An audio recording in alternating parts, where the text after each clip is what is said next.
Assalamualaikum warahmatullahi wabarakatuh. Alhamdulillahi rabbil alamin, wassalatu wassalamu ala asyrafil anbiya'i wal mursalin nabiyyina Muhammad wa ala alihi wa sahbihi ajma'in. Hadis yang ke-38.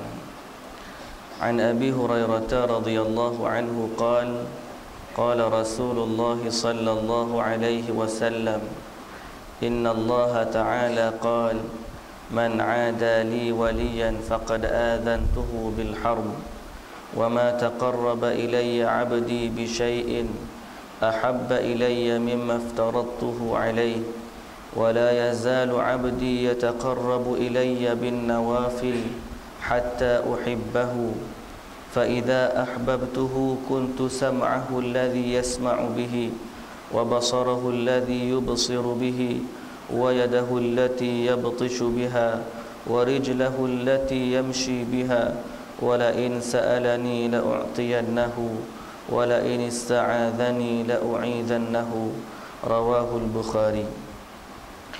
Dari Abi Hurairah radhiyallahu anhu, dia berkata, telah bersabda Rasulullah sallallahu alaihi wasallam, sesungguhnya Allah Ta'ala berfirman, sesiapa yang memusuhi kekasihku, yakni waliku, maka aku telah mengumumkan perang terhadapnya. Tidaklah hambaku bertaqarrub, mendekatkan diri kepadaku dengan sesuatu yang lebih aku cintai dari apa yang telah aku wajibkan kepadanya, dan hambaku yang selalu mendekatkan diri kepadaku dengan nawafil, yakni perkara-perkara sunat, sehingga aku akan mencintainya.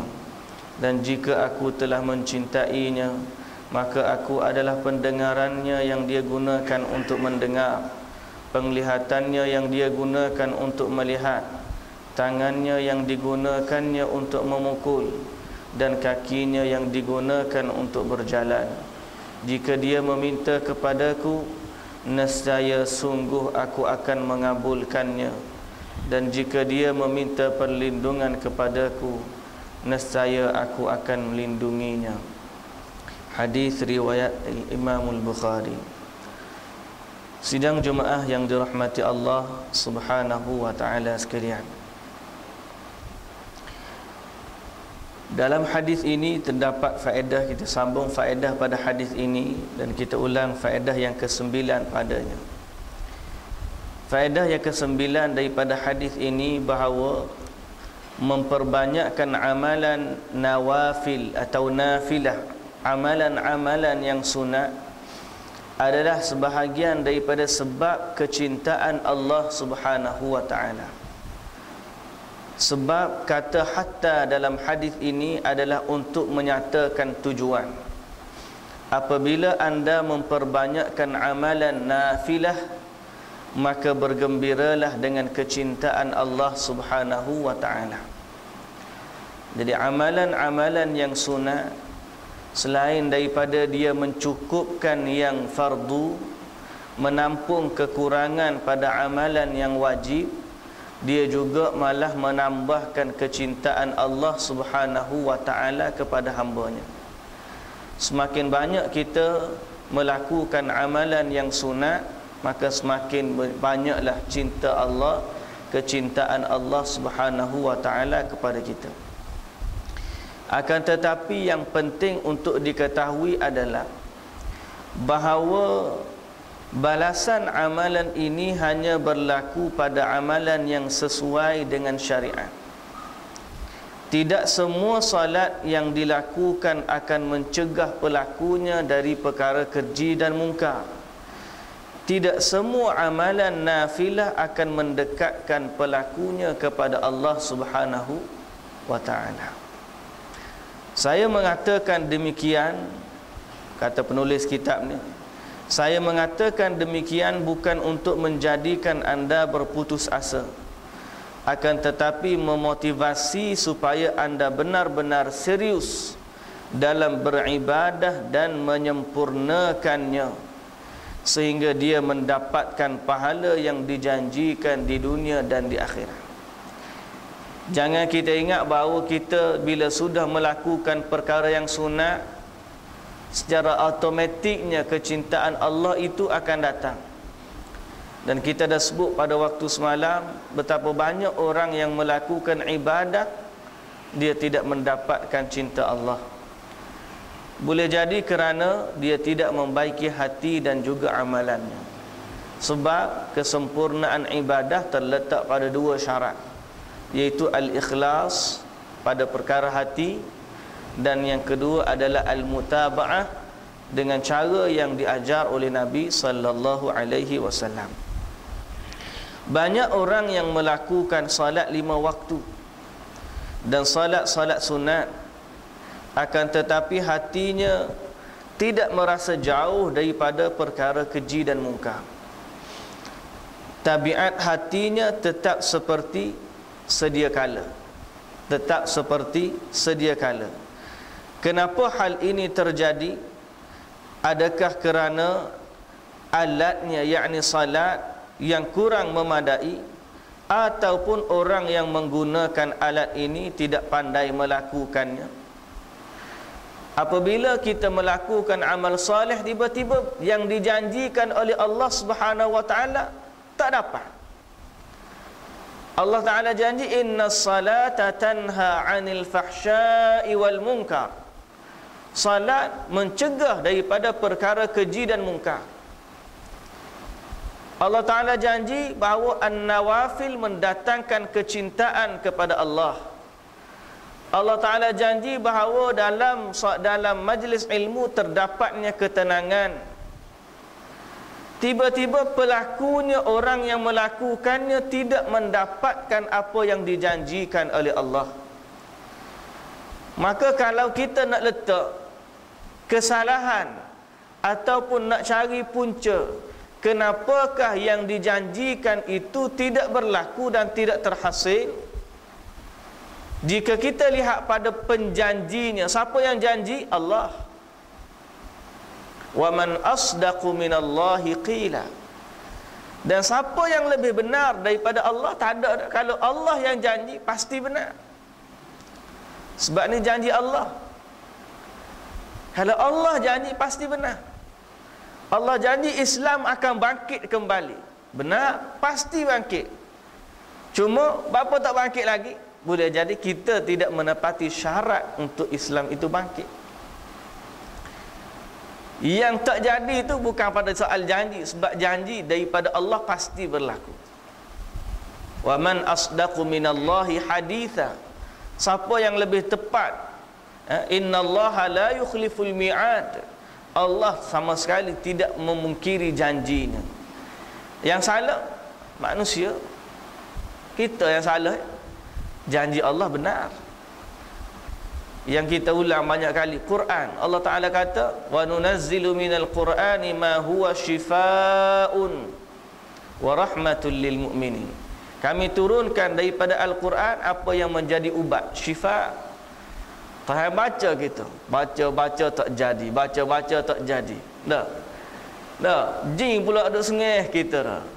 Baca ubat dia sengih pula, jawab pula kita. Sebab apa? Bukan salah ayat Quran. Ayat Quran tu ubat dah. Orang yang baca tu, dia tidak cukup kekuatan dia, dan dia tidak menghayati Al-Quran sebagaimana yang sepatutnya. Jadi begitulah dalam soal amalan-amalan kita, yang wajib mahu yang sunat, semuanya ada kelebihan di sisi Allah. Tapi kalau kita tak mendapatkan kelebihan tersebut, salahnya bukan pada salat, salahnya bukan pada Allah, salahnya ialah pada pelakunya yang tidak menepati syarat untuk mendapatkan kelebihan tersebut. Baik. Jadi dalam hadis ni motivasi. Kalau kita tak dapat lagi, apakah kita akan berputus asa? Tak. Sebab apa? Janji tu jelas.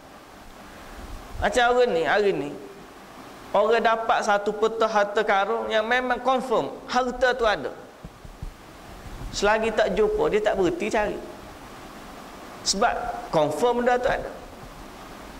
Nah, orang dah tahu dah ada hadiah, confirm dipamerkan hadiah.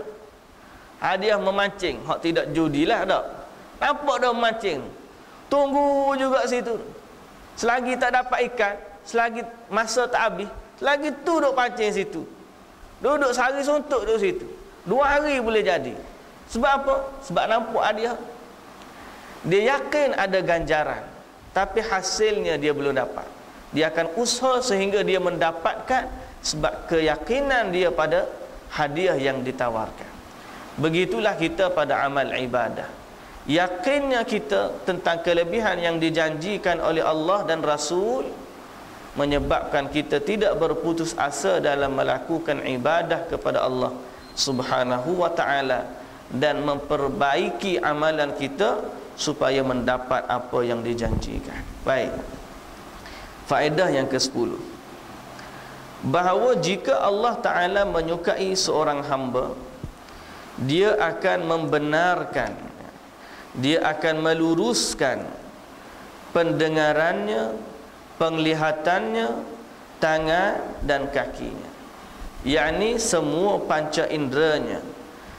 Allah akan menjaga semua anggota dan panca inderanya, iaitu dia tidak mendengar kecuali apa yang diredai oleh Allah.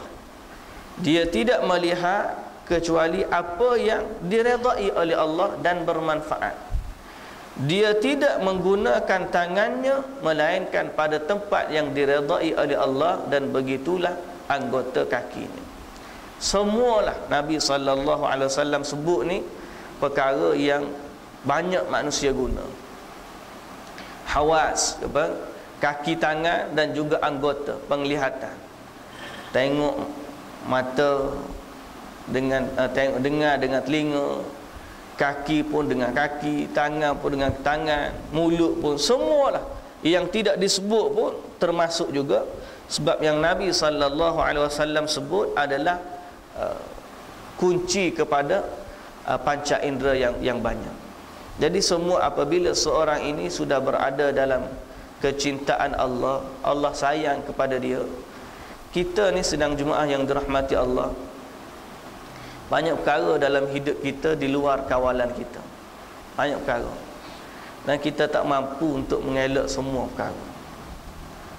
Kita tak mampu untuk kita kawal semua benda, tak mampu.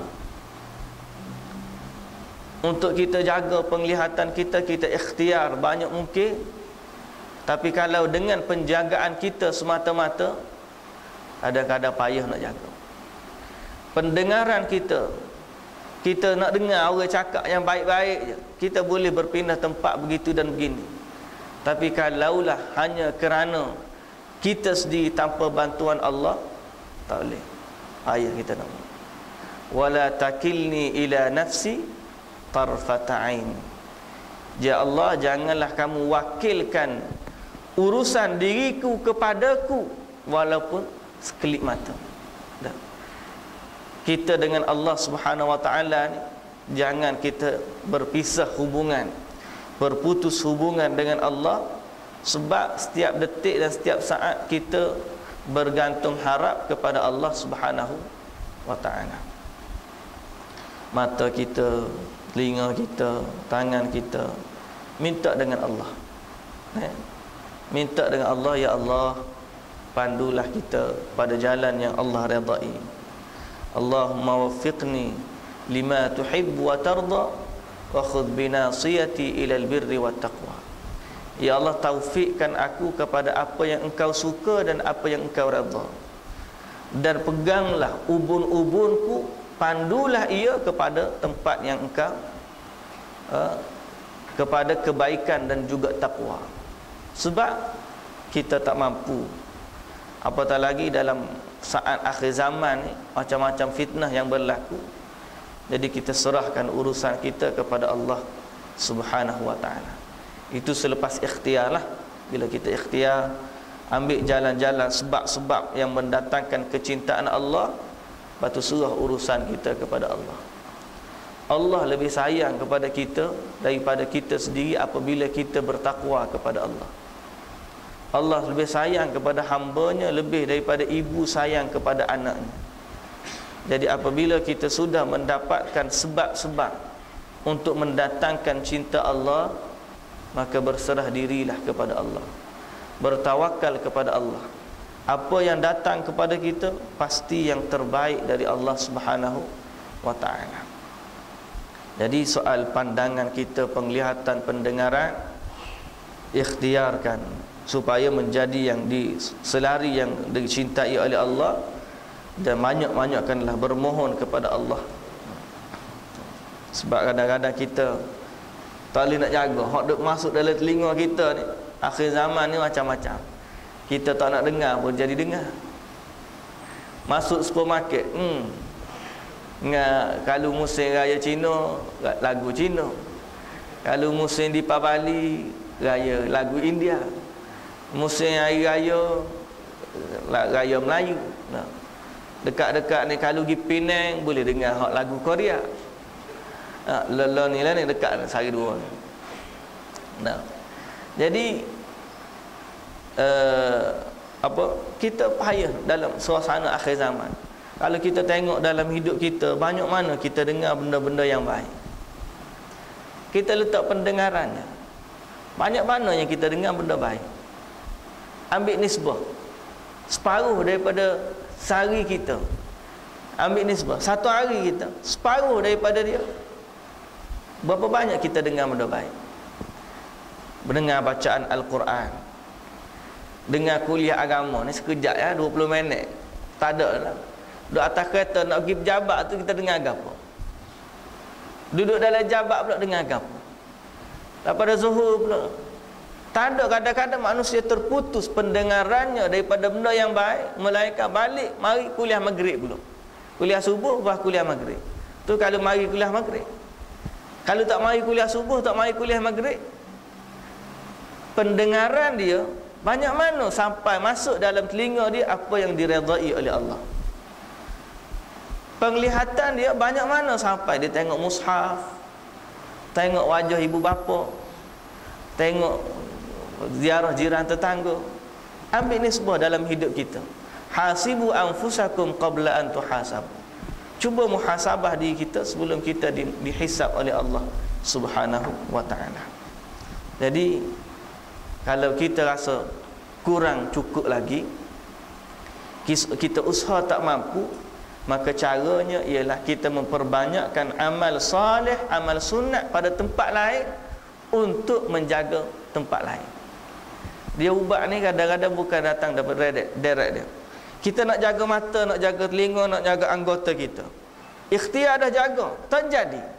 Bukan untuk kita ikat tangan, bukan sumbat dengan telinga, bukan sumbat kapas di telinga dah. Bukan tutup mata penjalan jalan tak nampak dah. Cara dia banyakkan amalan sunat. Banyakkan amalan sunat, insya-Allah dia akan mengubati penyakit mata, telinga, anggota. Sebab ini yang disebut oleh Nabi sallallahu alaihi wasallam. Baik, faedah yang ke-11. Allah Ta'ala jika mencintai hambanya, dia akan mengabulkan permintaannya, memberikan apa yang diinginkannya, dan melindunginya dari keburukan, sehingga dia mendapatkan apa yang diminta dan terjauh daripada apa yang ditakutinya.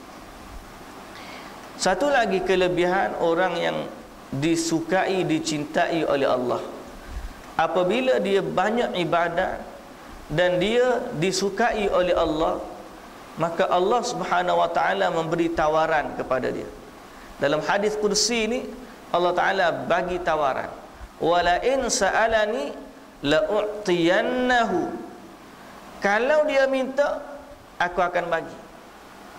Wala in ista'adzani la u'idhannahu. Kalau dia minta berlindung, aku akan lindung. Sidang Jumaah yang dirahmati Allah, siapa yang lebih bahagia melainkan orang yang dapat title ataupun dapat kelebihan tawaran Allah Subhanahu wa taala. Kita ada kabel kita dalam urusan dunia, lambat sebut je, mari tiba-tiba mari menteri jumpa kita, pegang bawah kita, dia kata, sahabat, lama dah kita berkawan, saya sangat suka berkawan dengan kamu. Kalau kamu ada nak minta apa-apa, cakap. Menteri mai ayat gitu kita. Nak kata gapo kita? Berasa besar kita. Jalan pun tengok orang tu. Pasal apa? Pasal kabel kita menteri. Mari Perdana Menteri ayat kita. Ataupun dapat surat daripada Agung. Ni tuan surat ni Datuk contohnya. Tak Datuk Tan Sri ke Tun ke. Apa saja minta, insya-Allah dapat. Tiba-tiba Allah Subhanahu wa taala janji pada kita.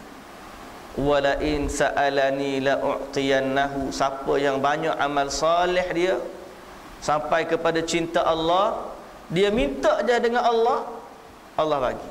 Allahu akbar. Dia minta berlindung dengan Allah, Allah lindung. Siapa lebih hebat?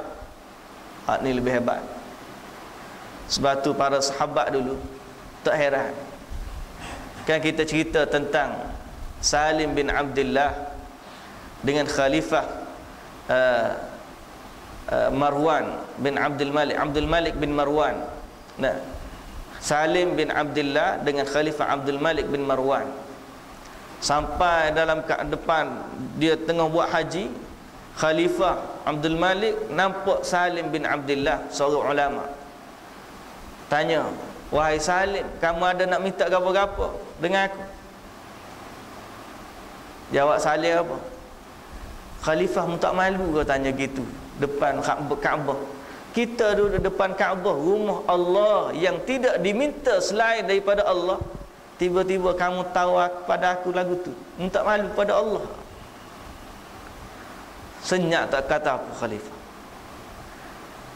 Sampai siap buat tawaf, keluar Masjidil Haram, jumpa sekali lagi. Khalifah tanya sekali lagi Salim bin Abdullah, "Kamu ada hajat nak minta dengan aku tak?" Khalifah tanya 2 kali nak minta. Kehebatan alim orang ulama ni. "Kamu ada hajat nak minta dengan aku?" Salim kata, "Mu nak bagi hajat dunia ke hajat akhirat?" Khalifah kata, "Hajat dunia lah." Atau kena bagi hajat akhirat, hajat dunia. Dia kata, "Aku tak minta hajat dunia daripada Tuhan yang memiliki segala-galanya. Macam mana aku nak minta denganmu yang tidak memiliki apa-apa?" Sebab apa? Ni, sebab dia tahu dia kalau minta dengan Allah lebih cepat dapat daripada minta dengan khalifah. Sebab hatinya dekat dengan Allah Subhanahu wa taala.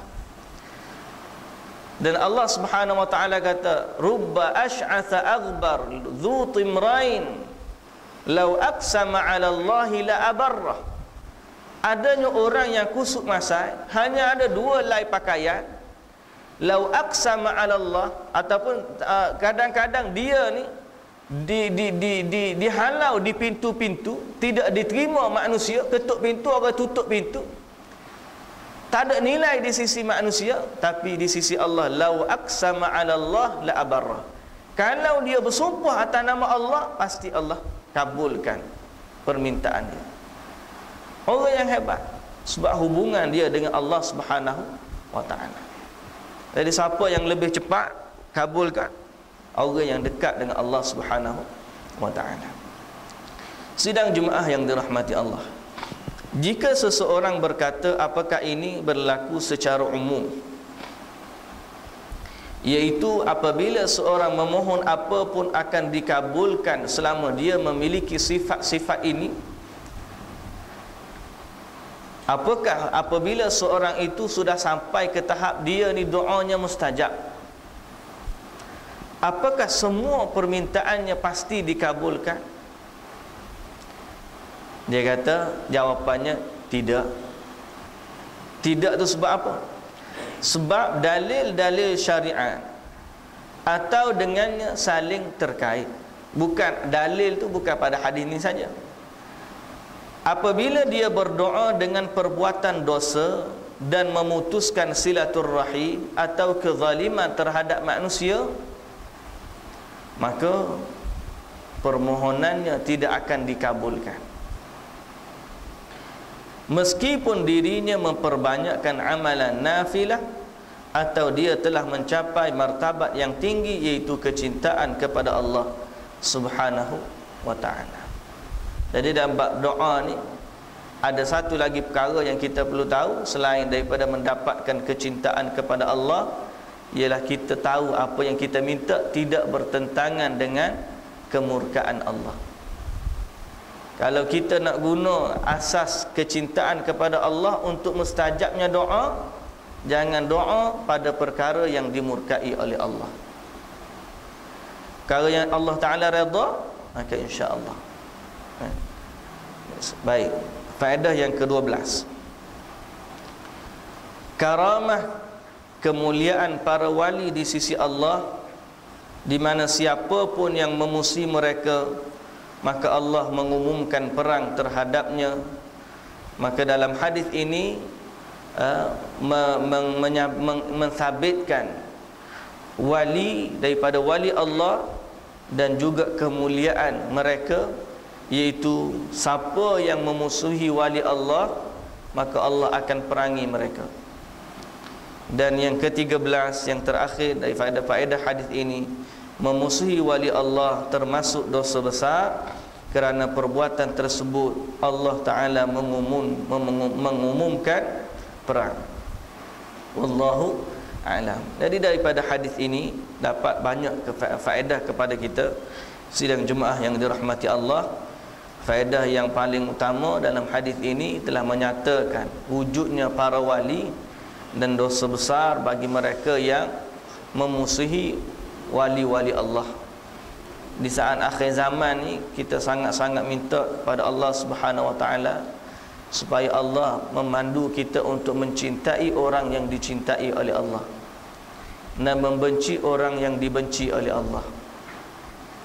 Sidang Jumaah yang dirahmati Allah, sebab kadang-kadang kita tersalah sayang orang yang tak sepatutnya kita sayang, tersalah benci orang yang tak sepatutnya kita benci. Kalau kita buka internet hari ni, Allahu Akbar, manusia sudah tidak takut pada perkataannya, tidak bertakwa kepada Allah pada perkataannya. Tengok wajah orang alim boleh kutuk rapat-rapat.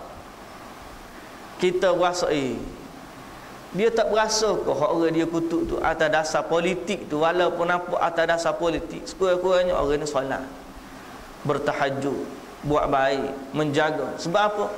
Sebab berlaku pemisahan antara agama dan politik. Orang rasa bila dia duduk atas teket politik, boleh kata ke dia walaupun dia tu ulama. Sebab aku tak kata dia pada soal agama, aku kata dia atas soal politik. Dah. Kita je kata begitu. Tapi apabila kita kata, kita telah merosakkan peribadi dan menjatuhkan nilai para ulama. Sedangkan luhumul ulama masmumah, daging para ulama ini adalah daging beracun. Siapa yang makan daging ulama, mengumpat para ulama, para wali Allah, maka dia akan merosakkan dirinya. Dan wali Allah, ya kita dah sebut sebelum daripada ni, ialah orang yang beriman dan bertakwa kepada Allah. Semuanya adalah awliya Allah apabila mereka beriman dan bertakwa kepada Allah Subhanahu wa ta'ala. Dan orang yang Allah sayang ialah pada amal ibadahnya, pada bukan soal pakaian dan mazahir, apa yang dia tunjukkan kepada manusia. Kadang-kadang orang apa, para wali Allah, tengok serban besar, jubah labuh. Nah, kadang-kadang jubah labuh belum tentu wali Allah, sebab jubah labuh ni Allah marah. Nampak Allah marah tak? Allah marah sungguh, Nabi marah sungguh. Sehingga Allah tak pandang kepada orang yang melabuhkan jubahnya, melabuhkan pakaiannya lebih daripada buku lali. Kita tengok, oh wali ni pakai jubah sama, kita tengok jubah meleret, macam mana nak jadi wali Allah? Dia bukan pada soal mazahir, bukan pada soal pakaian kita. Pakaian kita, kalau kita pakai seperti apa yang diredai oleh Allah, ya, dia sebahagian daripada ibadah, bukan perhiasan.